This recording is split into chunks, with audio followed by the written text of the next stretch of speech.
अस्सलाम वालेकुम नाज़रीन, मेरा नाम है मोहम्मद इमरान मुजाहिद और आप मेरा यूट्यूब चैनल देख रहे हैं मेरी राय। आज जो टॉपिक आपके साथ गपशप के लिए मैंने इंतखाब जिसका किया है वो ईद उल अज़हा के हवाले से है। ईद कुर्बान करीब करीब आ रही है, तो मैंने सोचा कि ईद उल अज़हा को ही हम एक टॉपिक बना लें, क्योंकि ये भी हर घर की कहानी है कि जानवर कैसा लिया जाए, जानवर कितने साइज़ का लिया जाए, जानवर कितने पैसों का लिया जाए, कसाई कैसा हो, डिस्ट्रीब्यूशन किस तरीके से हो, और खैर दीगर इसमें बहुत सारे क्वेश्चन हैं। तो मैं अपने कई सारे एक्सपेरिमेंट्स और उसमें एक्सपीरियंसेस आपके साथ शेयर करना चाहता हूँ और सजेशंस भी आपको देना चाहता हूँ। मुमकिन है किसी का भला हो जाए या शायद आपके जो कमेंट्स आए उनसे मेरा भला हो जाए। तो सबसे पहली बात यह है कि हमने कुर्बानी क्यों करनी है, कुर्बानी क्यों की जाए। कुर्बानी ज़ाहिरी बात है सुन्नत इब्राहीमी है। हज़रत इब्राहीम अलैहिस्सलाम और हज़रत इस्माईल अलैहिस्सलाम से जो वाक़या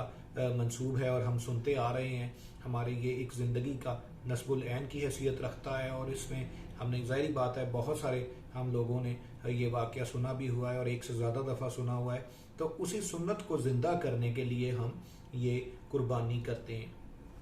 तो सबसे पहले तो ये कि हम सुन्नत इब्राहीमी के मुताबिक अपनी जो है वो ये कुर्बानी को करने की कोशिश करें और सुन्नत इब्राहीमी को अपने जहन में रख के उसी जोश और जज्बे के साथ इस कुर्बानी को, अक्सर औकात हम देखते हैं कि मुझे ऐसे महसूस होता है कि लोग इसको एक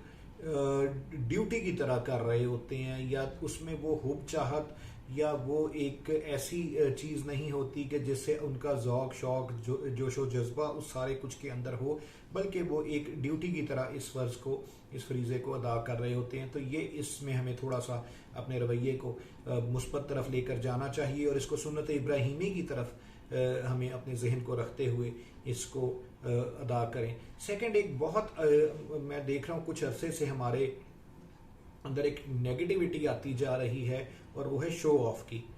यानी आपने कितने जानवर लिए जी, मैंने 10 बकरे लिए। आपने कितने लिए जी, मैंने 4 लिए। आपने कितने लिए, मैंने 20 लिए। कितने का लिया जी, मैंने 10 लाख का जानवर लिया। कितने का लिया जी, मैंने 1 करोड़ रुपए की कुर्बानी की। कितने का किया जी, मैंने 50 लाख की कुर्बानी की। कितने का किया जी, मैंने जी इसमें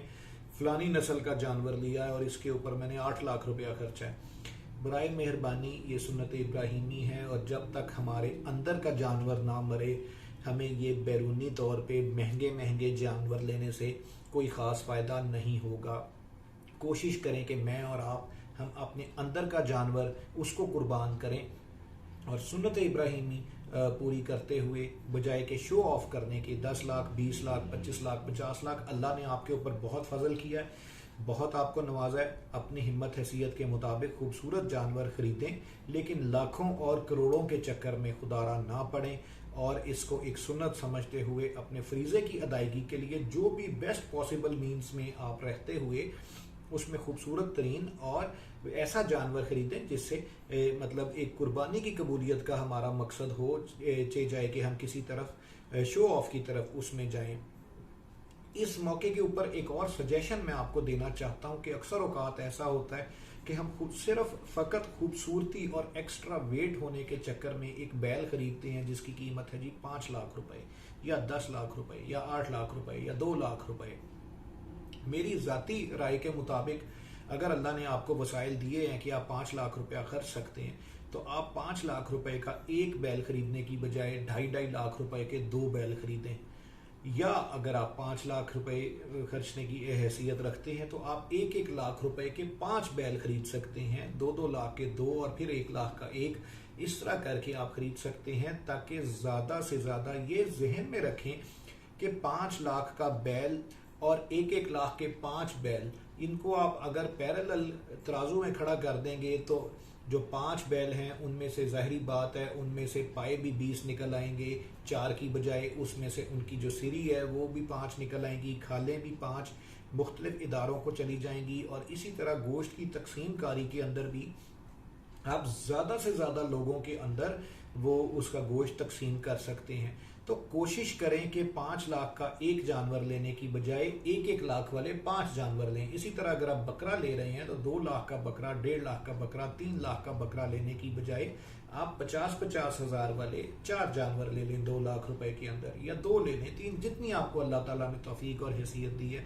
ताकि वो ज़्यादा से ज़्यादा अहबाब के अंदर वो तकसीम किया जा सके और ज़्यादा से ज़्यादा वो लोग देखें। अल्लाह ताला ने जिन लोगों को ये तौफीक दी है, वसाइल दिए हैं, वो रूटीन में जानवर का गोश्त, मतलब उसमें बकरा है, मुर्गी है या दीगर बहुत सारे हम लोग, अब तो खैर शुतुरमुर्ग का गोश्त भी आ गया और इसके अलावा बत्तख का गोश्त मार्केट में मिल जाता है, खरगोश का गोश्त मिल जाता है, वो हम शौक पूरा करते रहते हैं। कुर्बानी का गोश्त मेरे नज़दीक ज़्यादातर उन लोगों को जाना चाहिए जो इस अल्लाह ताला की नेमत से महरूम रह जाते हैं, तो उन तक ज़्यादा से ज़्यादा आप इस चीज़ की डिस्ट्रीब्यूशन करके ज़्यादा से ज़्यादा सवाब कमा सकते हैं सेम बजट के अंदर रहते हुए। आपने लेट सपोज 5 लाख रुपए का आपका बजट है कुर्बानी का, तो उसमें 5 जानवरों की बजाय आप 10 जानवरों में वो कुर्बानी करें। तो और एक और मुझे अब एग्जैक्ट याद नहीं, एक हदीस मुबारक का गालिबन मफहूम है, इसकी तस्दीक आप खुद भी कर लीजिएगा क्योंकि मैं कोई आलिम फाजिल आदमी नहीं हूँ, कि जानवरों के जितने बाल होते हैं उसके मुताबिक इंसान के गुनाह झड़ते हैं और उसको नेकियां मिलती हैं कुर्बानी के जानवर से, अगर मुझे गलती नहीं लग रही तो ज़ाहिरी बात है अगर आप एक जानवर करते हैं उसकी जगह आप 4 या 5 या 3 जानवर करेंगे तो ज़ाहिरी बात है ये आपके लिए ज़्यादा नेकियों का और ज़्यादा गुनाहों के झड़ने का बायस भी बन सकती है चीज़। अच्छा, तीसरी चीज़ ये कि अगर हम बहुत बड़ा जानवर ले रहे हैं तो उसकी बजाय छोटा लेंगे। उसी का पार्ट 2 आ गया कि अगर हम बहुत ज़्यादा बड़ा जानवर ले रहे हैं तो उसकी बजाय अगर हम छोटे 2 या 3 जानवर ले लें तो उससे हमें नेकियां भी ज़्यादा मिल सकती हैं और गोश्त की डिस्ट्रीब्यूशन भी ज़्यादा हो सकती है। अच्छा, इसके साथ एक चीज़ मुझे बड़ी अपने अहबाब से गिला रहता है कि हम लोग कुर्बानी तो 10 लाख की कर लेते हैं, 5 लाख की कर लेते हैं, 4 लाख की कर लेते हैं, लेकिन जब कसाई की बारी आती है तो कसाई लेने के वक्त हम सारे के सारे पैसे बचाने की कोशिश करते हैं।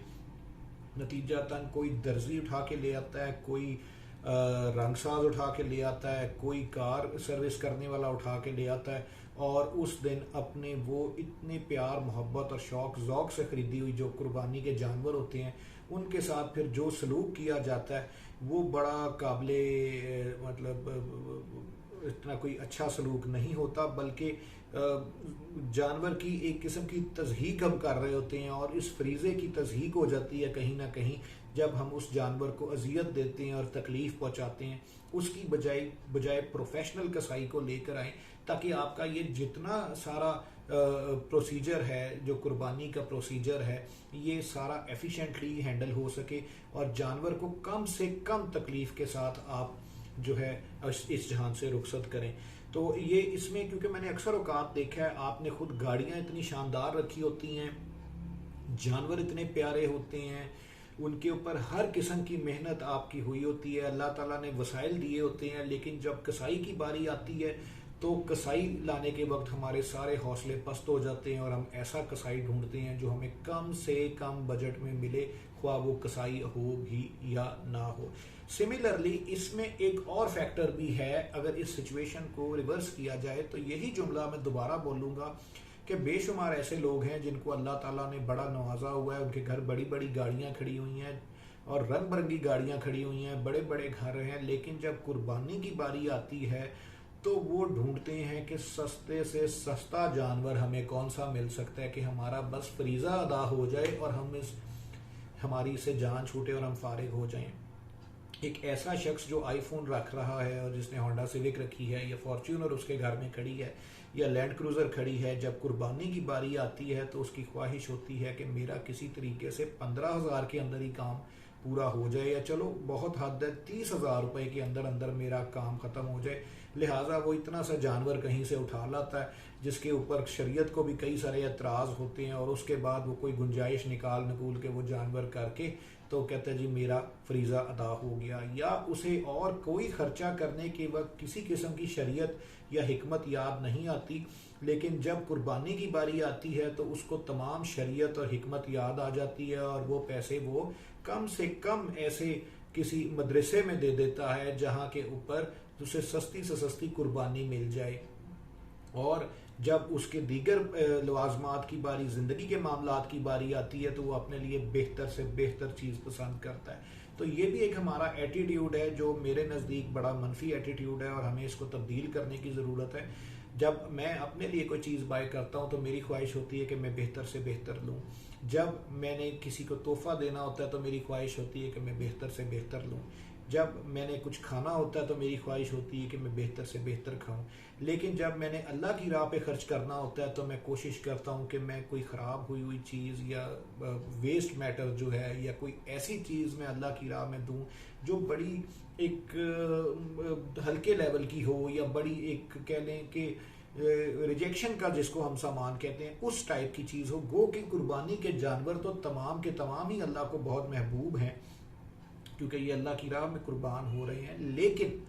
मेरी एक मुसलमान होने के नाते क्या ड्यूटी है, क्या मेरी रिस्पॉन्सिबिलिटी है। अल्लाह ने मुझे अगर वसाइल दिए हैं तो उसमें मेरी ख्वाहिश ये होनी चाहिए कि मैं अपने वसाइल के अंदर रहते हुए बेहतर से बेहतर और ख़ूबसूरत से ख़ूबसूरत कुर्बानी करूं, जिसमें कि मेरी तमाम किस्म की फिजिबिलिटीज़ भी पूरी होती हों और सुन्नत इब्राहिमी भी पूरी हो और डिस्ट्रीब्यूशन भी उसकी बड़ी खूबसूरत तरीके से हो जाए। एक और क्वेश्चन है कि मैक्सिमम आउटपुट इसमें हम किस तरह निकाल सकते हैं। अक्सर औकात लोग ये करते हैं कि कुर्बानी के जानवर में से जो अच्छा साफ सुथरा माल है वो उनके अपने फ्रीज़र के अंदर चला जाता है, और जो चर्बी छिछड़े और इस किस्म की चीज़ें और जो उसकी रिजेक्शन होती है सारी, वो हम अल्लाह की राह में तकसीम कर देते हैं। ज़रा एक लम्हे के लिए सोचिए कि अगर अल्लाह ताला भी मेरे साथ यही सलूक करे कि मुझे सारी रिजेक्शन से नवाज दे और जितनी अच्छी अच्छी चीज़ें हैं वो किसी और जगह चली जाएं, तो मेरे दिल में ये गुमान एक दफ़ा ज़रूर आएगा कि क्यों ऐसा, क्यों वहाँ पर अच्छी चीज़ क्यों और मेरे लिए बी ग्रेड चीज़ क्यों। जब हम अपने अल्लाह ताला से ए ग्रेड माल एक्सपेक्ट करते हैं, ए ग्रेड रहमतें एक्सपेक्ट करते हैं, तो हमारी ये ख्वाहिश और एक हमारी कोशिश होनी चाहिए कि हम उसकी राह में भी ए ग्रेड सामान दें। बल्कि इस सारे कुछ के अंदर मैं आपको दो एक मशवरे मशावरत और दूंगा, और वो ग्रेजुअली उसमें मैं दूंगा कि एक तो ये कि जब भी आप किसी को गोश्त तकसीम करें, सबसे पहली बात तो ये कि कम अज कम इतना गोश्त एक घर को ज़रूर तकसीम करें कि उनकी एक वक्त की रोटी हांडी ज़रूर पक जाए। कई दफ़ा ऐसा होता है कि मैंने देखा है कि लोग 2 बोटियां दे रहे होते हैं, 4 बोटियां दे रहे होते हैं, 3 बोटियां दे रहे होते हैं। लेट सपोज अगर एक कुंबा 6 से 8 लोगों का है, तो आप मुझे खुद बताएं कि 4 बोटियों के अंदर वो 8 लोग किस तरीके से गुजारा करेंगे। जब आप अल्लाह के राह पे दे रहे हैं तो थोड़ा सा अपनी बंद मुट्ठी को खोलें और कोशिश करें कि इस कदर कम अज़ कम ज़रूर सफिशेंट आप अल्लाह के रास्ते में किसी भी घर को दें, क्योंकि डेफिनेटली आप उन्हीं घरों को भिजवा रहे हैं ज़्यादातर जो आम रूटीन में गोश्त नहीं खा सकते या जो इस नेमत से महरूम है। तो कम अज़ कम उनकी दुआ लेने का आपको बायस बनना चाहिए। दूसरी बात यह है कि जो है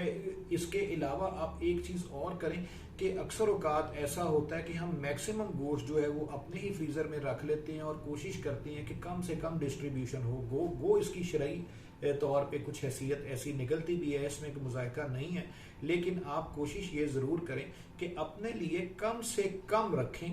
और ज़्यादा से ज़्यादा डिस्ट्रीब्यूशन की नीयत आप रखें। खुद भी खाएं, अल्लाह के शुक्राने के तौर के ऊपर आप खुद भी खाएं कुर्बानी का गोश्त, खुद भी बच्चों को खिलाएं, अपने घर वालों को खिलाएं, मुलाजमीन को खिलाएं, लेकिन कोशिश करें कि ज़्यादा से ज़्यादा अहबाब में, मसाकीन में, ज़रूरतमंदों में और अल्लाह के उन बंदों में तकसीम हो जाए जो रूटीन में इस नेमत से महरूम रहते हैं। तो ये इस सारे कुछ में हमने कंपाइल अगर करें इस सारी डिस्कशन को, तो वो ऐसे है कि हम इस सारे कुछ के अंदर मैक्सिमम आउटपुट निकाल लें। जो हमारी सुन्नत इब्राहीमी का मकसद है उसमें सवाब की हसूलियत की नीयत से हम मिनिमम बजट के अंदर मैक्सिमम आउटपुट किस तरीके से निकाल सकते हैं कि हम ज़्यादा से ज़्यादा सवाब इकट्ठा कर लें, ज़्यादा से ज़्यादा नेकियां इकट्ठी कर लें, शो ऑफ ना करें और जानवर उसमें कोशिश करें उस बजट के अंदर ज़्यादा कर लें और लोगों की ज़्यादा से ज़्यादा दुआएं ले सकें। तो उम्मीद है आज की वीडियो भी पसंद आई होगी आपको। आपका कीमती वक्त देने का शुक्रिया। अगर मेरी कोई चीज़ आपको इसमें काबिल एतराज़ लगी हो तो मैं दोबारा आपसे एक दफ़ा माजरत चाहता हूँ। नीचे दिए गए कमेंट सेक्शन में अपनी राय का इजहार ज़रूर किया कीजिए ताकि मैं अपनी वीडियोज़ को मज़ीद बेहतर से बेहतर बना सकूँ। जज़ाकल्लाह, आपका कीमती वक्त देने का शुक्रिया। अल्लाह हाफिज़।